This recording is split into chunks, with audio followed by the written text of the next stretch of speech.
Good morning everybody, I'm Steve and welcome to Green Side Up again. Now today is what I like to term as the second spring, and we're at the start of August just about, and that's the second spring because now you want to be sowing lots and lots of seeds to grow plants over the winter. I've already sown a lot. I sown these about 4 weeks ago, but all the plants I'm about to show you, you can all sow now and going forward over the next couple of weeks with no problem whatsoever. They'll all grow. It's just a matter of how you grow them and where about you grow them. Now, about once in every 5 or 6 years, we get an incredibly mild winter where all the seeds that I personally like to try and push my luck with will grow over the winter, and you'll get fantastic harvests. And by that I mean not just abundance of supply, but a variety of supply. So every year I do the same, and I sow seeds really that I shouldn't, but I try that because I know that, you know, there's a year coming up when it will all grow, because we get one of those mild winters. We haven't had one of those here for about 3 or 4 years, but keep trying, keep hoping, and every year I improve the methods and the protection when we're not getting such a good year. So every year I try a little bit more to improve my knowledge and educate myself into how to protect them better. So I mean, one of those examples is Chinese cabbage, growing them over winter. You know, I have this battle every year. I mean, really, you can start sowing that back in spring, crop it through the summer, sow again in the summer, and crop it in autumn. Well, I like to sow it in autumn, and I've actually stopped growing it in the spring because there are so many other plants that you've got growing. You know, you just end up with a glut. So it's one of those bugbears of mine. I will crack it, and I've got another method this year that I'm trying, but there we go. So that's just me. Anyway, I'll show you what we've got in the ground already. Remember, all of these now you can sow now and going forward over the next couple of weeks. So we haven't even got the seeds, you can go and buy them, have them delivered, and get cracking on them and have crops over the winter. Okay, so down here, and this first row down here, it's a bit Spartan, but it's an autumn broccoli. If you're looking for a good autumn broccoli, there's one called Raab, R-A-A-B, and I think that's a 60-day crop. So if you look at it now, the start of August, at the end of September, you could be harvesting your heads for that, you know, so that's pretty good. What's the next one over? Now we've got a couple of purple sprouting broccolis here and here now, and this first one's just a generic purple sprouting, as it was called, and this one is a variety called Rudolf. New to me, that one, I think. Don't recall ever growing that one before. And then going over to this next one, we've got Cabbage, Durham early. It's a spring cabbage, so that'll be planted outside, and hopefully we'll get spring greens next year from it. And this one, next one along, is a cauliflower, and that's Igloo. It's a nice early variety, so I'm hoping that will crop through the winter leading up till Christmas. That's what I'm hoping with that one. Then we've got a line of Rainbow Chard. Now, Rainbow Chard is a very reliable green for the winter. A frost will knock it back, a couple of days of warmish non-frosty weather, and it bounces back and it produces all winter. And if you let it grow into the spring, it'll grow 6 foot tall. It's a tremendous plant, and I wouldn't be without it now. Moving over, we've got a couple of Pak Chois, nice Chinese cabbages, and this one is a white stem and this one is a red, as you can see from the colours, so that's good.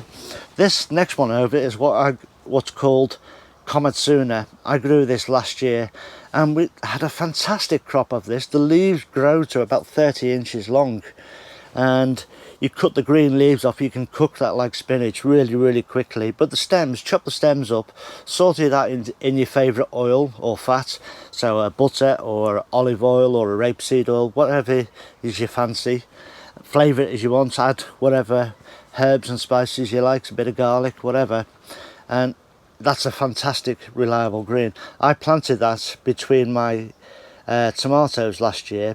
So before the tomatoes were out, they were already growing, and same thing's going to happen with a lot of these plants now. You know, in the next couple of weeks, these will all be coming out the ground and be planted out. And at the end here we have we have my nemesis. This is Wong bok. This is a Chinese cabbage, and that's the first one because yes, I'm trying another one this year as well. I will crack this, and then I'll just walk you down, because down here we've got a little patch of rocket. There is a weed in the middle of there, you can come out. So yeah, a little patch of rocket. I could harvest that now, and I may do in the next week or so, because I think there's 3 rows of it in there. The same with the spinach down here. 4 rows of this. Some of this will be transplanted.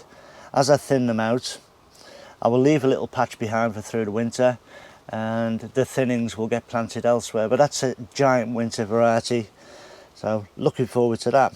But as I say, I'm going to sow some more seeds in here now, and I'm going to sow seeds directly in the ground here in the polytunnel down in this area. I'm going to sow some seeds directly outside and some into some modules and some trays.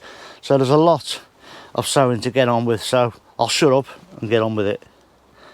So first of all, a bit of ground prep, and I'm using my claw, my 5-prong cultivator. I call it the claw. Brilliant tool this for breaking soil up. You can see what it's doing to the soil, and this is why my soil is fine, because it's had years and years of this treatment, and I don't walk on it. Occasionally it becomes compacted, occasionally it'll set in warmer weather. We're on a good clay loam here, so there we go, that's all nicely broken down. So I'll just give it a rake over now and we'll be ready to sow.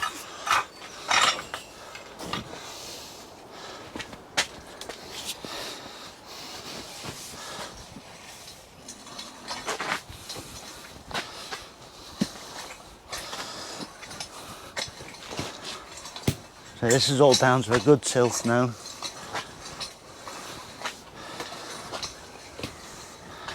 There we go. Right, so the first 3 seeds that I'm going to sow into this newly made up bed are mustards. And I've got mustard Tatsoi, a mustard Mizuna, and a mustard Mizuna red streaks.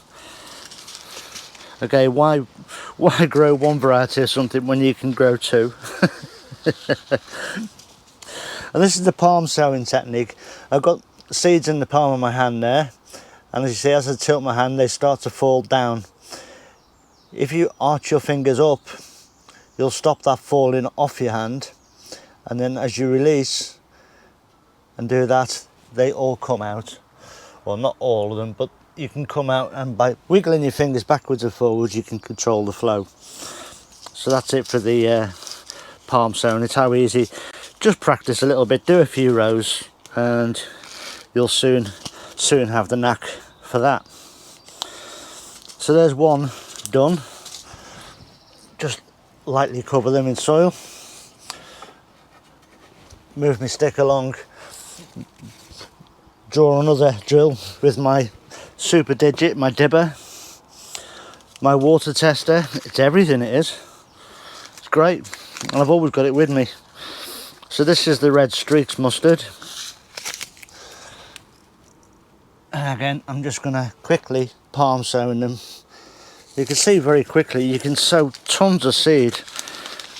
It takes longer to buy your seed than it does to sow them. So that's that one, and then the last one I think is just the Mizuna. Again, just draw a drill out with your dibber, label in. That's a label I made earlier. So this is just mustard Mizuna, and again I'm just palm sowing them in. Now these seeds are all 99p a packet or thereabouts, cheap as chips, and they'll last me a couple of years. So I don't mind that I've been heavy-handed. I'll probably only end up using a quarter of the row, but if there is bad germination, I want enough there that I've got seed that I can use. So that's those 3. So I've got 2 more seeds here. One of them is my nemesis again. This is another variety of Chinese cabbage. Again, why grow one when you can grow 2? Or in my case, why fail with one when you can fail with 2? But I'm not giving up. And this one is cabbage Michihili. And I'll put all the varieties of everything that's been sown in here and everything that I'm sowing today, so you know where we're up to, and you can go and get the varieties if you want. So that's a Chinese cabbage. Now this one is a bit of a wild card. This is one of the ones where I say I'm relying, if possible, on a mild winter for it to grow. But if it doesn't, I will still have flavour. This is a Florence Fennel. Now if we get a good mild winter, this will bulb and it'll be a lovely vegetable. Again, it's the wrong time of year for growing it really. I say if we have a mild winter, it will bulb up inside the polytunnel, even outside if we have that mild winter. But if it doesn't, its stem, its leaves, its ferny fronds that grows on the plant can be used as a flavour, like a herb. So again, it's no loss with that. So that's Florence Fennel. There we go, there's 4 seeds on top of what we've already got sown here. Right, we'll move on now and get some sowing done outdoors, I think, before it rains again. So I've just cleaned up this area, took the last of my turnips out. These are crackers, look at them, wow. So I took the last of the turnips out, cleaned this area up. I'm going to sow some seeds in here now. So I'll get set up and crack on with that. Right, so what I'm sowing here now is some beetroot. Now beetroot is a 90-day crop really, but I'm relying on the fact, or hoping on the fact, that we have a mild October. If not, compost heap's just here and it's no big loss. Because again, I mean, this size of this packet of seeds, you know, this is beetroot Boltardy, 1,500 seeds in there for £1. So if I sow a couple of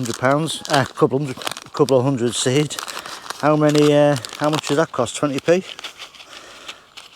And it would be bare soil initially. Now, I normally, as many of you know, multi-sow beetroots, but I've been tending to shy away from that a little bit this year, simply because you know, we all try these new methods and Charlie Dowden promotes it and, you know, it works for him. But what I found this year is I had a row over there protecting my squashes and I singly planted them. I just wanted to put in some quick ground protection to make like a curtain or a wall to protect the squashes as the squashes grew. Now I just found that I got a better average size beetroot than the multi-sown ones. So I'm going to have to do some proper tests next year and see which method I prefer. Nothing wrong with the multi-sown, it works really well, and if you like that, that's fair enough. And I'm not 100% convinced that what I'm doing now is the right thing. I mean, I could already have plants ready for this, you know, but I haven't, so I'm just going to sow these. And I'm also going to sow some inside in one of the polytunnels too, get a couple rows going in there and see if they bulb up. It's all just part of the, look at that caterpillar in there. I don't know if that's one of those cutworms, but anyway, that's gone. So that's Boltardy, and I'm going to sow a couple of lines of the golden ones as well.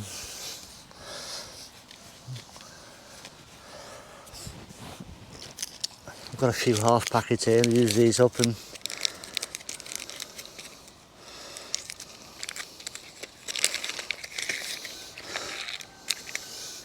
so it's just me being optimistic really, you know.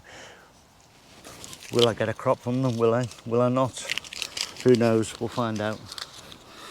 But if we get, I mean, sometimes in October you can have like one of those Indian type summers. There's another caterpillar there. Goodbye. Indian summers in October. So you never know what's going to happen weather-wise, so I'm speculating, I suppose.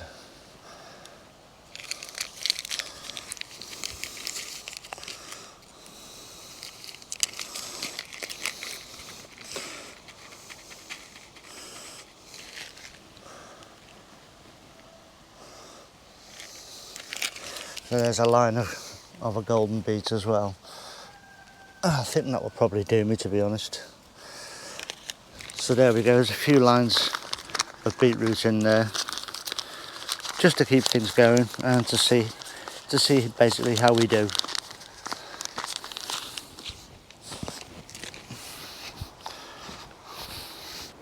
Now, along with some sort of lettuces and cabbages and a load of kales that I've got to plant out in these tunnels in the next couple of weeks, I've already sown some carrots in here.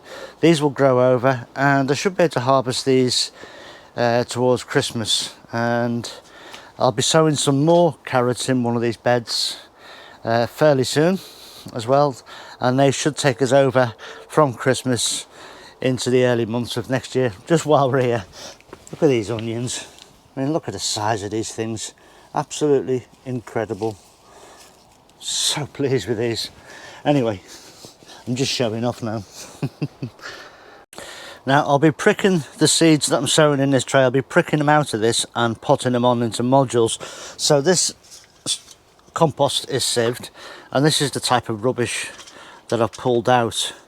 Now, what happens is if you've got seedlings in there, little tiny things, an inch tall, fragile as anything, and it wraps its roots around that, as you pull it out of the compost, you break the roots. So for the sake of, you know, 1 minute sieving a bit of compost to go in there, you get a much cleaner result, better germination because the soil is finer and surrounds the seeds better, and you don't break the roots, so you get a better yield at the end of the day. I filled this seed tray up, and I'm just going to do what I call furrow sowing, and I'm just going to knock some little furrows into this compost and sow my seeds direct into there.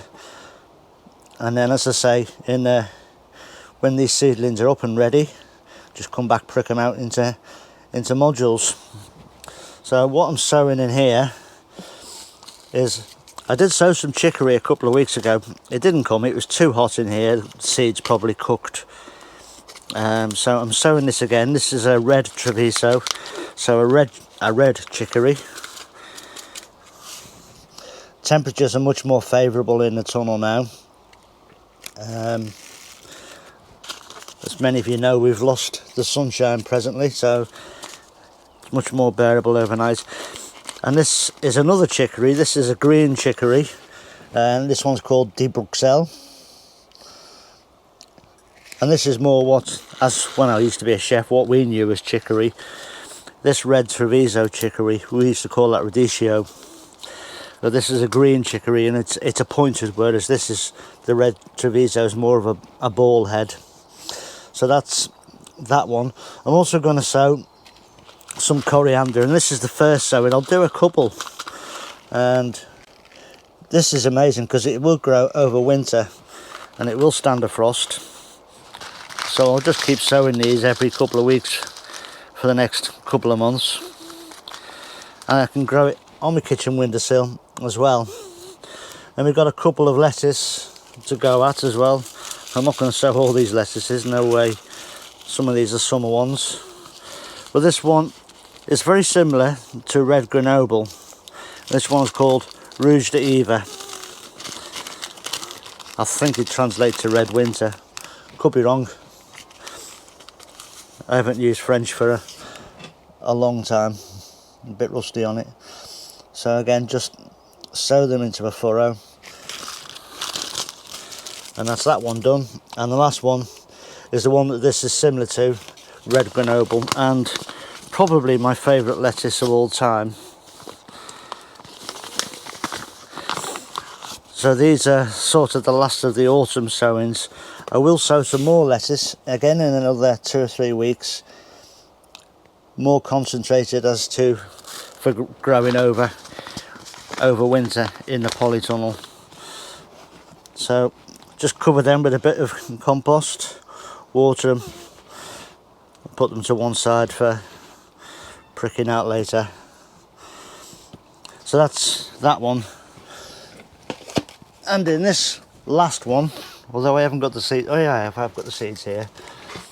This last one, I'm sowing multi-sown spring onions directly into modules, which the modules can be planted out. And something I've seen other people doing, I've never really fathomed it out yet. It's very late on they'll plant out some spring onions, and they grow over the winter and start to bulb up for a harvest into the spring. I've never seemed to manage that. They always seem to die on me in the winter. Come on, the stupid seeds. So I'd like to crack that as well if I can, but we keep trying.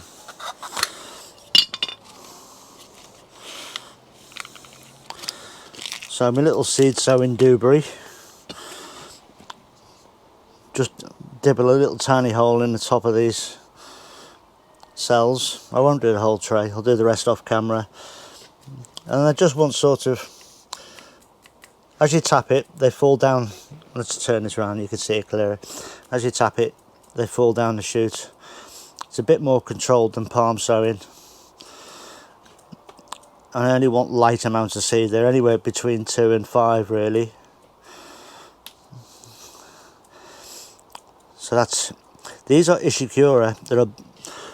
They're a straight onion, a bunching onion I think they call it, and you don't get the bulbs on the bottom. I think for me they grow better. I've tried many varieties of spring onion over the year, and these work the best for me. Very, very reliable. I'll also sow some of these spring onions outside along with some radish. I don't know about you this year, but my radish have been absolutely terrible. They start to grow up and they get to a reasonable size. I think, great, they're going to start bulbing, and then bang, they've got the seed.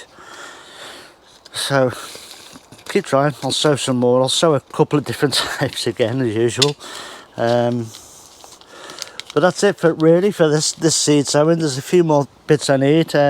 Parsley is one. I need to sow some parsley as well. So we'll get that done tomorrow. So to see what I do with all these seedlings, how I plant out and how I use all the stuff in the other tunnel as well, just hit the big red button down here, the subscribe button, then you won't miss any of my content in the future.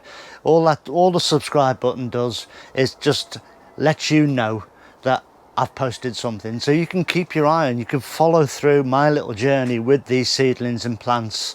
So say it doesn't hurt you, it's free of charge to do, so just click the button. There you go, job done. So this is my hanging shelf. It's just a big scaffold board supported by a couple of pieces of rope off the crop bars of my polytunnel. This just keeps ground pests off them, so mice and slugs and that. So all the trays are checked before I put them up there, before I even put compost in them, and you know, I sieve the compost anyway that goes into all of these trays, so I know that, you know, there's a pretty good chance that there's no slugs in them. So this is just one way of protecting some of your young plants. So I've got this full again now over this last couple of days. We'll just let things get on with it now. But that's it for this video. Don't forget to check back over this next couple of weeks, because you'll see these plants going in the ground and how I deal with those to get them going early, and how I deal with the plants that I've just sown this morning in the other tunnel, and the small plants that I've got in there now, because they'll be getting planted over this next week, 10 days. And there'll be lots more seeds going in the ground yet as well, but this is a dedicated video just to get people give them the heads up, go and get the seeds if you want to try them. And on the note with seeds, if you want to grow something, unless it's like a hot weather plant like a cucumber or a tomato, if you think you can grow it, just get it in the ground, have a go. You know, that's the be all and end of it. Don't sit there looking at the package saying June till August, right, I can't sow that now. You can, just have a go and find out for yourself. That's the best way forward. But that's it for this video. Look after yourselves, everyone. Stay safe, and I'll see you all very, very soon. Ta-ra now.